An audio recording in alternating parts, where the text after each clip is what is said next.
ஸ்தோத்திரம். எல்லாம் எப்படி இருக்கீங்க? நல்லா இருக்கீங்களா? இன்றைய நாளில் கூட கர்த்தரின் பரிசுத்த ஓய்வு நாள், ஒரு ஸ்பெஷல் டே என்று சொல்லலாம். நமக்காக முதல் முறையாக கர்த்தரின் செய்தியை கொண்டு வருகிறார் அன்பு சகோதரி ஒருவர். அவர் என்னுடைய அன்பு நண்பர் மிஸ்டர் ஜோசப் அவர்களுடைய மனைவி. அவர் கிறிஸ்தியன் ஊழியத்தை செய்து வருகிறார். எப்படி என்றால் கிறிஸ்டியன் ஷார்ட் ஃபிலிம்ஸ், சாங்ஸ், இப்படி நிறைய விஷயங்களை ஆக்ட் பண்ணி வருகிறார். ஆக்ட்ரஸ் என்று சொல்வதை விட கிறிஸ்தியன் ஊழியம் என்று சொல்லலாம். அப்படிப்பட்ட வேலையை செய்து வருகிறார். அவருக்கு நாம் இம்முகத்தோடு வரவேற்று கர்த்தரின் வார்த்தையை நாம் கேட்போமாக. அப்போ முன்னதாக யூடியூப் சேனல் என்பது எனக்கானது மட்டுமல்ல, ஓப்பன் ஸ்டேஜ் என்று சொல்லலாம். வே டு ஜீசஸ் சேனல் வந்து ஓப்பன் ஸ்டேஜ். அநேகருக்கு கர்த்தரின் வார்த்தையை சொல்ல வேண்டும் என்பது வாஞ்சியாக இருக்கும். ஆனால் அது எப்படி சொல்ல வேண்டும் என்பது நிறைய பேருக்கு தெரியாது. உங்களுக்காக சொல்கிறேன். உங்களுக்கு விருப்பம் இருந்தால் நீங்கள் வீடியோ எடுத்து எனக்கு வாட்ஸ்அப் மூலியம் அனுப்பிச்சுன்னா உங்களுக்கு உங்கள் வார்த்தைகளை ஒரு சண்டே அன்னைக்கு ரிலீஸ் செய்வேன். ஸோ உங்களுக்கு விருப்பம் இருந்தால் கர்த்தரின் வார்த்தையை நீங்கள் பேசி எனக்கு அனுப்பலாம். என்னுடைய நம்பர் கீழே தெரியும், அதை நீங்கள் நோட் பண்ணி வச்சுங்க. இன்னும் அநேகருக்கு வாழ்க்கையில் நிறைய கஷ்டங்கள், கண்ணீர், கவலை, கடன் பாரங்கள், சுகவீனங்கள், பலவீனங்கள்லாம் இருக்கலாம். அவர்களுக்கு ஜெபம் ரொம்ப அவசியம். அப்படி உங்களுக்கு ஜெபம் தேவை என்றால், கர்த்தரின் வார்த்தை தேவை என்றால், இந்த நம்பருக்கு எங்களுக்கு கால் பண்ணிங்கன்னா உங்களுக்காக நான் ஜெபம் செய்வேன். அந்த ஜெபத்தின் மூலமாக உங்களுக்கு அற்புதங்கள், அதிசயங்கள் நடக்கும். இது கர்த்தர் உங்களுக்காக செய்வார்.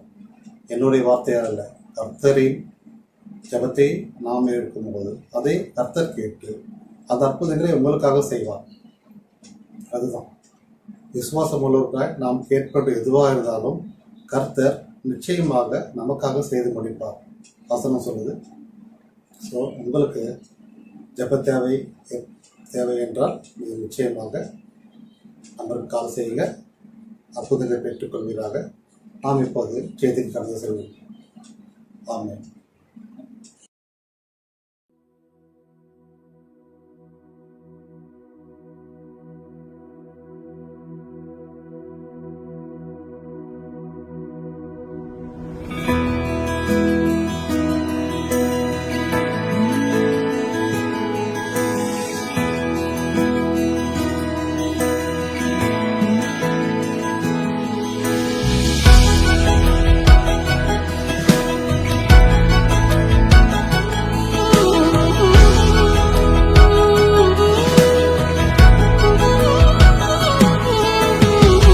காத்திரு, நீ காத்திரு, பொறுத்திரு, கொஞ்சம் பொறுத்திரு, அவர் மேல் நம்பிக்கையாயிரு, காரியம் வாய்க்கும்.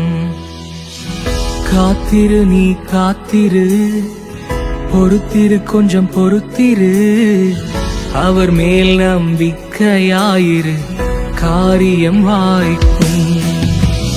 நன்மை செய்ய ஒருவர் உண்டு, நித்தம் செய்ய உனக்கு உண்டு. நன்மை செய்ய ஒருவர் உண்டு, நித்தம் செய்ய உனக்கு உண்டு. காத்திரு, நீ காத்திரு, பொறுத்திரு, கொஞ்சம் பொறுத்திரு, அவர் மேல் நம்பிக்கையாயிரு, காரியம் வாய்க்கும்.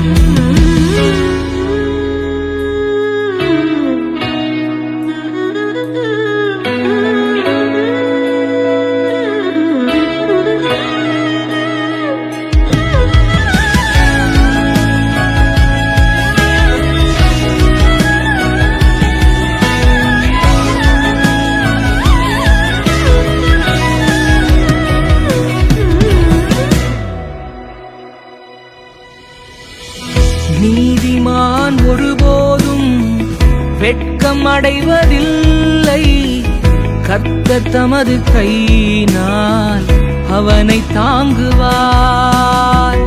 நீதிமான் ஒருபோதும் வெட்கம் அடைவதில்லை. கர்த்தர் தமது கையினால் அவனை தாங்குவார். நன்மை செய்ய ஒருவர் உண்டு, நித்தம் செய்ய உனக்கு உண்டு. நன்மை செய்ய ஒருவர் உண்டு, நித்தம் செய்ய உனக்கு உண்டு. காத்திரு நீ காத்திரு, பொறுத்திரு கொஞ்சம் பொறுத்திரு. அவர் மேல் நம்பிக்கையாயிரு, காரியம் வாய்க்கும்.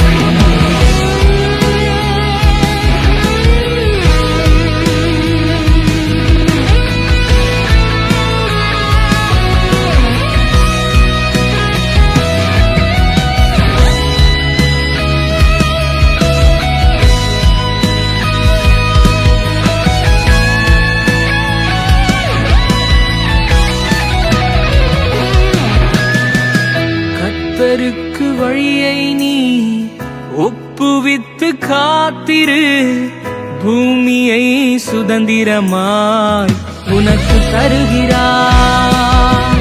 கர்த்தருக்கு வழியை நீ ஒப்புவித்து காத்திரு, பூமியை சுதந்திரமாய் உனக்கு தருகிறார்.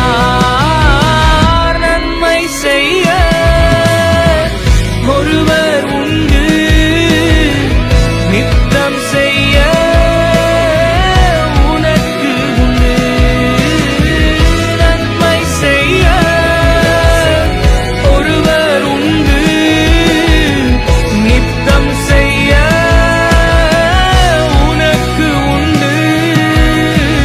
காத்திருப்பேன் காத்திருப்பேன், பொறுத்திருப்பேன் அமர்ந்திருப்பேன்.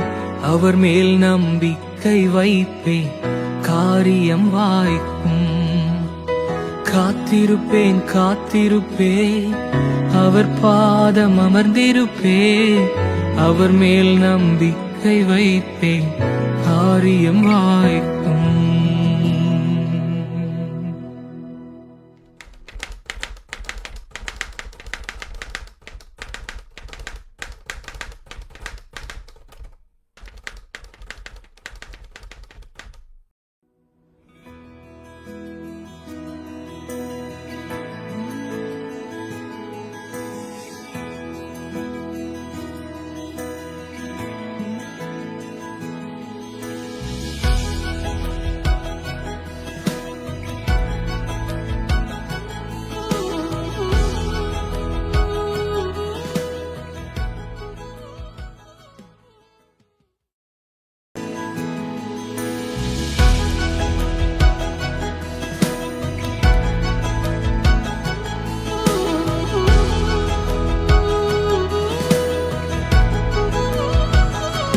இந்த நாளை கொடுத்ததற்காக கர்த்தருக்கு நான் சுத்தரிக்கிறேன். இப்பொழுது நம்ம டாபிக் பார்த்துட்டீங்கன்னா எழும்பி பிரகாசி. ஸோ எழும்பி பிரகாசின்ற டாபிக்கு நம்ம மெசேஜ் கடந்து போகிறதுக்கு முன்னாடி ஒரு சாங் பாடலாம். சிறிய மனவனே உன் ஆத்மா வாழ்வது போல் நீ எல்லாவற்றிலும் வாழ்ந்து சுகமாயிரு மகனே. சிறிய மனவனே உன் ஆத்மா வாழ்வது போல் நீ எல்லாவற்றிலும் வாழ்ந்து சுகமாயிரு மகனே. வாழ்க்கை என்பது போராட்டமே, நல்லதொரு போராட்டமே.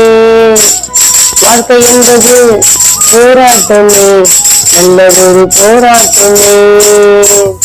ஆவி தரும் பட்டயத்தை, ஆவி தரும் பட்டயத்தை எடுத்து போராடி வெற்றி பெறு, எடுத்து போராடி வெற்றி பெறு. சிறிய மனவனே உன் ஆத்மா வாழ்வது போல் நீ எல்லாவற்றிலும் வாழ்ந்து சுகமாயிரு மகனே. பிரயாணத்தில் மேடு உண்டு பள்ளங்களும் உண்டு. பிரயாணத்தில் மேடு உண்டு பள்ளங்களும் உண்டு. மிதித்திடுவாய் தாண்டிடுவாய், மிதித்திடுவாய் தாண்டிடுவாய். மான்கால்கள் என்ன கொண்டு மறவாதே, மான்கால்கள் என்ன கொண்டு மறவாதே. பிரியமானவளே, உன் ஆத்துமா வாழ்வது போல் நீ எல்லாவற்றிலும் வாழ்ந்து சுகமாயிரு மகளே. ஓட்டப்பந்தயம் நீ ஓடுகிறாய், ஓடுபடி ஓடு மகளே. ஓட்டப்பந்தயம் நீ ஓடுகிறாய், ஓடுபடி ஓடு மகளே. நெருங்கி வரும் பாவங்களை, நெருங்கி வரும் பாவங்களை உதறி தள்ளிவிட்டு ஓடு மகனே, உதறி தள்ளிவிட்டு ஓடு மகனே. பிரியமானவனே, உன் ஆத்மா வாழ்வது போல் நீ எல்லாவற்றிலும் வாழ்ந்து சுகமாயிரு மகளே. நீ எல்லாவற்றிலும் வாழ்ந்து சுகமாயிரு மகளே. எழும்பி பிரகாசி. ஏசாயா 60ஆம் அதிகாரம் 1ஆம் வசனத்துல, எழும்பி பிரகாசி, உன் ஒளி வந்தது, கர்த்தருடைய மகிமை உன்மேல் உதித்தது. சோ ஒளி என்பது கர்த்தரை குறிக்கிறது. பிரகாசி என்பது நாம் எழும்பி பிரகாசிக்க வேண்டும். இருளில் இருக்கிற ஜனங்கள் பெரிய வெளிச்சத்தை கண்டார்கள் என்று மத்தேயு 4ஆம் அதிகாரம் 15ஆம் வசனத்தில் பார்க்கிறோம். சோ இருளில் இருக்கிற ஜனங்கள் யார் என்றால், விக்கிரக ஆராதனைக்காரர்கள், தேவனை விட்டு பிரிந்து போகிறவர்கள், வன்கண், பொருளாசை, பேராசை, கபடு, பொய் பேசுதல், இது எல்லாமே இருளில் இருக்கிற ஜனங்களை தான் குறிக்கும். சோ யாரெல்லாம் கர்த்தரே தெய்வம் என்று தெரியாத மக்கள், அவங்களுமே இருளில் இருக்கிற ஜனங்கள் தான். கிறிஸ்தவர்களுக்குள் இருந்துமே தன் கற்பனைகளையுமே கை கொள்ளாமல் அவர்களுடைய இஷ்டப்படி செய்து கொண்டு இருக்கிறவர்கள், இவங்க எல்லாமே வெளிச்சத்தை கண்டார்கள் என்பது நம்ம ஏசாயத்திற்கு பார்க்கிறோம். சோ வெளிச்சம் என்பது கர்த்தருடைய வார்த்தை, கர்த்தருடைய ஒளி, இது எல்லாமே நம்ம வெளிச்சம் என்று சொல்லுவோம். கர்த்தருடைய ரட்சிப்புமே வெளிச்சம் தான். சோ இந்த மக்களுக்காக நம்ம என்ன பண்ணணுமா, எழும்பி பிரகாசிக்கணுமா.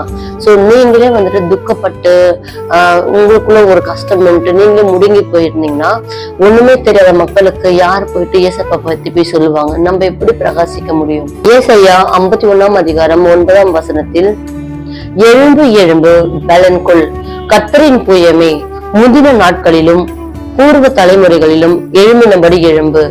ராகாவை துண்டித்ததும் வலு சர்பத்தை வதைத்ததும் நீதான் அல்லவோ. பூர்வ தலைமுறைகளிலும் எழும்பினபடி எழும்புன்னு வேதாகமத்தில் பார்க்கிறோம். சோ பூர்வ தலைமுறைகளில் எழும்பினபடி எழும்பு என்பது, நீங்க முந்தின நாட்களில் நீங்க கர்த்தருடைய கிரியை நீங்க செஞ்சிருக்கலாம். அண்ட் ஏசப்பா பத்தி பிறரிடம் நீங்க போய் சொல்லியிருக்கலாம். கர்த்தருடைய வேதத்தை தினமும் நீங்க இரவும் பகலும் வாசிச்சு கொண்டிருக்கலாம். தினமும் யாருக்குன்னா நீங்க டாக்ஸ் கொடுத்திருக்கலாம். சோ இந்த மாதிரி நீங்க பண்ண கிரியைகள் எல்லாமே கர்த்தருடைய கருத்துல இருக்கிறது. அது எல்லாமே நீங்க மறுபடியும் செய்யணும் என்பதற்காகவே கர்த்தர் இந்த வார்த்தையின் மூலமா உங்ககிட்ட பேசிக்கொண்டு இருக்கிறார். இன்னொரு வசனத்தை நாம் பார்ப்போம். நியாயாதிபதிகள் 5ஆம் அதிகாரம் 7ஆம் வசனத்தில், டெபொராள் ஆகிய நான் எழும்பும் அளவும், இஸ்ரவேலிலே நான் தாயாக எழும்பும் அளவும் கிராமங்கள் பாழாய் போயின. இஸ்ரவேலின் கிராமங்கள் பாழாய் போயின.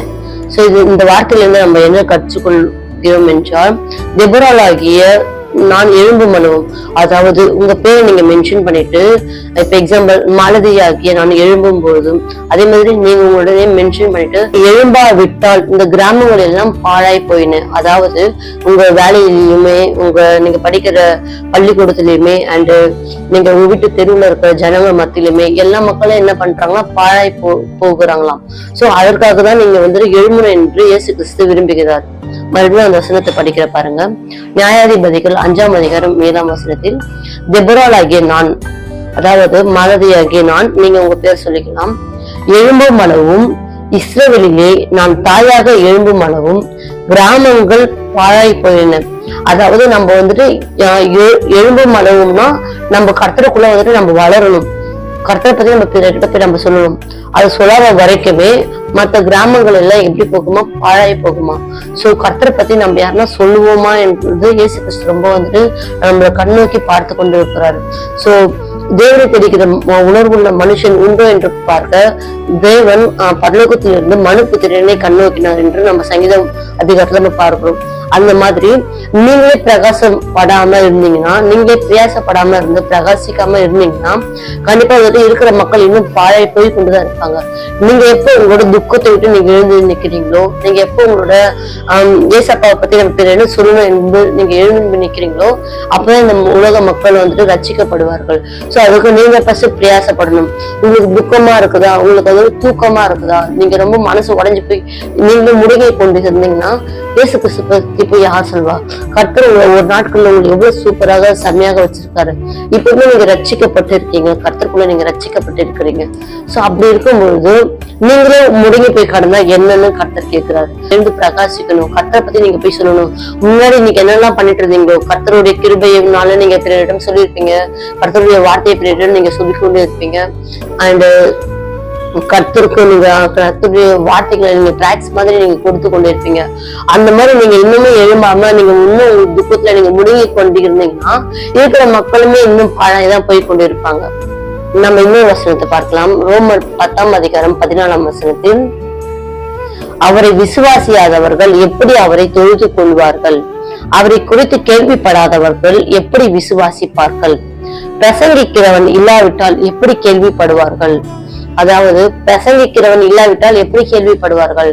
நம்ம பழைய நிலைமையை நினைச்சு பார்க்கணும். நம்ம எப்படி சேற்றுல இருந்து கர்த்தர் நம்மளை தூக்கி எடுத்தாரு. சோ அதே மாதிரி பிற மக்கள் எல்லாமே வந்துட்டு சேற்றுல கிடக்குறாங்க. அண்ட் ஏசப்பாவை பத்தி தெரியாம ஒரு மரண இருளிலே இருக்காங்க. சோ அவங்க கிட்டதான் நம்ம கர்த்தரை பத்தி நம்ம போய் சொல்லணும். நம்ம எப்படி ரட்சிப்புல வந்து நம்ம சந்தோஷமா இருக்கிறோமோ, நம்மளுக்கு எந்த ஒரு துக்கமே இல்லாம பீஸ்ஃபுல்லான லைஃப் நம்மளுக்கு எப்படி இருக்கும், அதே மாதிரி நம்ம இயேசு கிறிஸ்துவை பத்தி ரொம்ப முடங்கி கொண்டிருக்கிற மக்கள்கிட்ட போய் நம்ம சொல்லணும். சொன்னது அவங்களுக்கு எது உண்மையான கடவுள், எது உண்மையான சமாதானம் எங்க இருக்கு என்பது அவர்களுக்கு தெரியும். அப்பதான் அவங்க என்ன பண்ணுவாங்க, கர்த்தரை ஏற்றுக்கொள்வார்கள். சோ அதுக்கு நீங்க என்ன பண்ணணும், நீங்க உங்க துக்கத்துல இருந்து நீங்க வெளியே வரணும். கர்த்தர் உங்களை எவ்வளவு சந்தோஷப்படுத்தி இருந்தார் அதெல்லாம் நினைச்சு பாருங்க. உங்களுக்கு கிறிஸ்தவர்களுக்குள்ள இருக்கிறவங்க எல்லாருக்குமே தெரியும், நம்ம எவ்வளவு துக்கமா இருந்தாலுமே கர்த்தரை நம்ம துதிச்சா கண்டிப்பா நம்ம துக்கம் எல்லாம் சந்தோஷமாக மாறும் என்பது நமக்கு தெரியும்.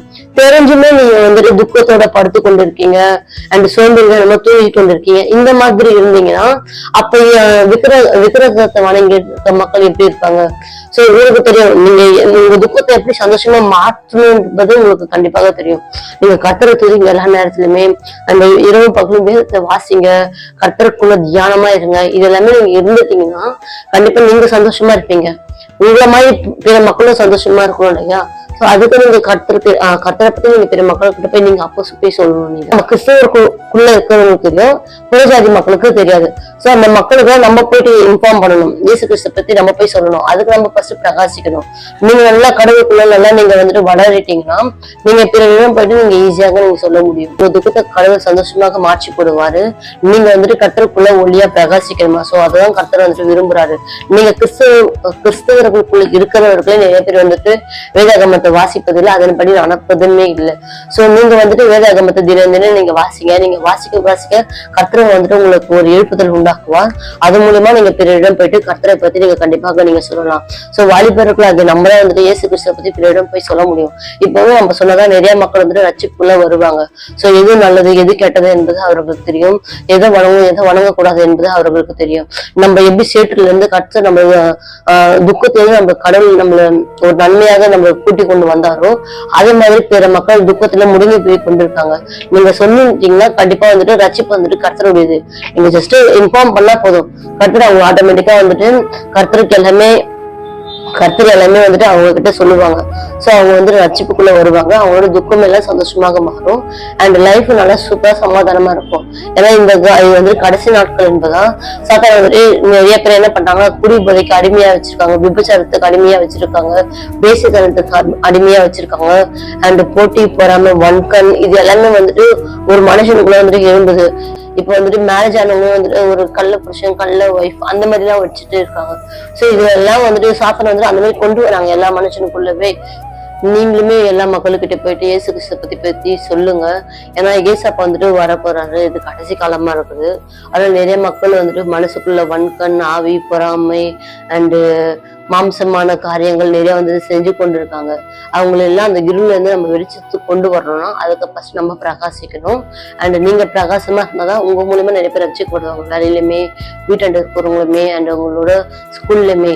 ஸோ எந்தெந்த மக்கள் எல்லாம் நீங்க போகும்போது வரும்போதுமே ஜஸ்ட் நீங்க ஜீசஸ் லவ்ஸ் யூ சொல்லலாம், ஏசு கிறிஸ்து உங்களை நேசிக்கிறாரு அப்படி சொல்லிட்டு உங்ககிட்ட ட்ராக்ஸ் இருந்தாலுமே நீங்க ட்ராக்ஸ் கொடுக்க ஸ்டார்ட் பண்ணுங்க. ஸோ நீங்க எழும்பினாதான் கர்த்தர் வந்துட்டு உங்க மூலியமா இன்னும் நிறைய அற்புதங்களை செய்வாரு. பிற மக்களுமே வந்துட்டு இருளில இருந்து நீங்க வெளியே கொண்டு வருவீங்க.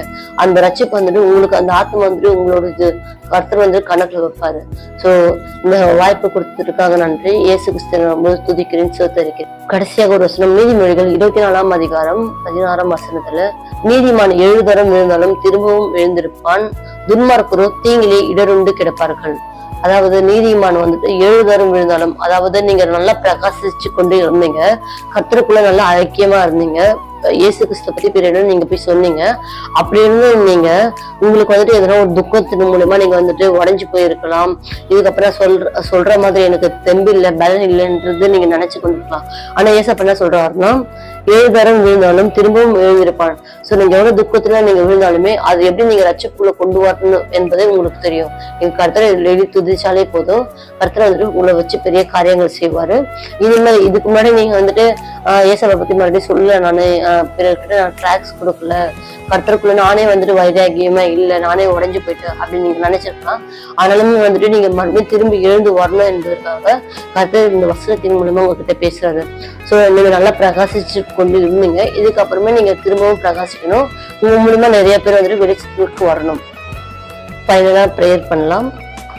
ஏசுப்பா, இந்த நாளை கொடுத்ததற்காக நன்றி தகப்பனே. ஏசு ராஜா, ஆண்டவரேப்பா, என்னையும் சேர்த்து ராஜா, எத்தனை மக்கள் ராஜா எல்லாம் ஆண்டவரேப்பா உங்களுக்குள்ள ஐக்கியமா நாங்க இருந்தோம் ராஜா, நல்லா வெளிச்சமாக நான் இங்க இருந்தோம் ஏசு ராஜா. இது ஒரு துக்கத்தினால நாங்க வந்து பின்மாற்றத்துக்கு வந்துட்டோம் ஏசப்பா. மீண்டுமாக ஆண்டவரேப்பா, இந்த எழும்பி பிரகாஷ் என்ற வார்த்தையின் மூலமா நீங்க எங்களை வந்துட்டு ஒரு நல்ல ஒரு ஐக்கியத்துக்குள்ள கொண்டு வந்ததற்காக உங்களுக்கு நன்றி ஏசு ராஜா. நல்ல ஒரு பலனை கொடுத்ததற்காக நன்றி ஏசு ராஜா. இந்த மக்களுமே ஆண்டவரேப்பா எத்தனை பேர் நல்லா கர்த்தருக்குள்ள பிரகாசிச்சு இருந்தாங்களோ ராஜா, அவங்க எல்லாம் பின்மாற்றத்துக்கு ஒரு நிமிஷம் போயிருந்திருப்பாங்க ஏசு ராஜா. அவர்களை மறுபடியும் நீங்க கொண்டு வந்ததற்காக உங்களுக்கு நன்றி தகப்பனே ராஜா. இந்த வார்த்தையின் மூலமா நீங்க அவங்க கிட்ட பேசுனதற்காக உங்களுக்கு நன்றி ஏசு ராஜா. இன்னும் அநேக பெரிய காரியங்களை நீங்க செய்ய போற தயவிற்காக நன்றி ஏசு ராஜா. இருளில் இருக்கிற ஜனங்கள் பெரிய வெளிச்சத்தை கண்டார்கள் என்று நீங்க சொன்னீங்க இருக்கீங்க ராஜா. அந்த மக்கள் எல்லாம் ஆண்டவரே உங்களுடைய வெளிச்சத்திற்கு வரும்படியாக நீங்க கிருபை செய்ததற்காக உங்களுக்கு நன்றி ஏசு ராஜா. இந்த வாய்ப்பு கொடுத்ததற்காகவும் நன்றி ஏசு ராஜா. இந்த சேனலுக்குமே அனுப்ப நன்றியை தெரிவித்துக் கொள்கிறேன் ஏசு ராஜா. அனுப்ப எல்லாருமே நீங்க ஆசீர்வாதங்க ராஜா, தேவைகளை பூர்த்தி செய்யுங்க ஏசு ராஜா. இயேசுவின் நாமத்தில் ஜெபிக்கிறேன் என் ஜீவனோடு நல்ல பிதாவே, ஆமேன். என் ஆத்மாவே கர்த்தரை ஸ்தோத்திரி, என் முழுமே பரிசுத்த நாமத்தை ஸ்தோத்திரி. என் ஆத்மாவே கர்த்தரை ஸ்தோத்திரி, கர்த்தர் செய்த சகல உபகாரங்களையும் மறவாதே. ஆமேன், ஆமேன். தேங்க்யூ. நன்மை செய்ய ஒருவர் உண்டு, நித்தம் செய்ய உனக்கு உண்டு. நன்மை செய்ய ஒருவர் உண்டு, நித்தம் செய்ய உனக்கு உண்டு. காத்திருப்பேன், பொறுத்திருப்பேன், அமர்ந்திருப்பேன், அவர் மேல் நம்பிக்கை வைப்பேன்.